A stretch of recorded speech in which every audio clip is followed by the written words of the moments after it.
नहमदुहु व नसल्ली अला रसूलिहिल करीम अम्मा बाद फ़अऊज़ु बिल्लाहि मिनश्शैतानिर रजीम बिस्मिल्लाहिर रहमानिर रहीम अस्सलामु अलैकुम व रहमतुल्लाहि व बरकातुहू। मेरा नाम हकीम क़ारी इरफ़ान सईद अल सईद दवाख़ाने से हाज़िर हूँ। नाज़रीन, उम्मीद है आप बिल्कुल खैरियत से होंगे और अपने घरों में खुशखुर्म होंगे। मौज़ू शुरू करने से पहले आप तमाम दोस्तों से मेरी गुजारिश है कि आप मेरे चैनल को सब्सक्राइब करें और साथ बेल आइकन के बटन को दबाएं ताकि आने वाली हर नई वीडियो आप तक बर वक्त पहुँचती रहे।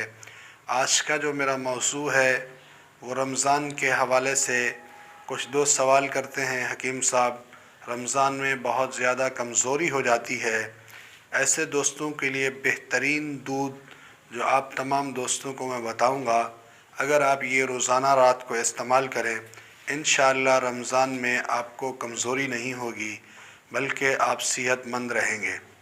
सबसे पहले आपके पास आधा किलो गाय का दूध हो और उसके अंदर आपने 15 अदद बादाम और 15 अदद छोटी इलायची ये आपके पास पाउडर मौजूद हों और इसके अलावा 15 ग्राम तक गिरी आपके पास मौजूद हो पाउडर, ये इस दूध के अंदर शामिल करके इसको पकाएं। जब 1 से 2 उबाले आ जाएं फिर इसको उतार के रख लें।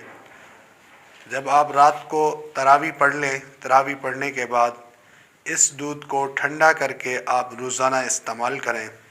इंशाअल्लाह इस दूध के इस्तेमाल से आपको जो जिस्मानी कमज़ोरी रोज़े की वजह से होती है वो बिल्कुल नहीं होगी। आप बिल्कुल अपने आप को मुकम्मल और फ़िट महसूस करेंगे। ये बहुत आसान और कम मेहनत से आप अपनी सेहत बहाल रख सकते हैं। उम्मीद है आज का मेरा ये प्रोग्राम आप दोस्तों को बहुत अच्छा लगा होगा। इसी के साथ मुझे इजाज़त दीजिए। अल्लाह हाफ़िज़।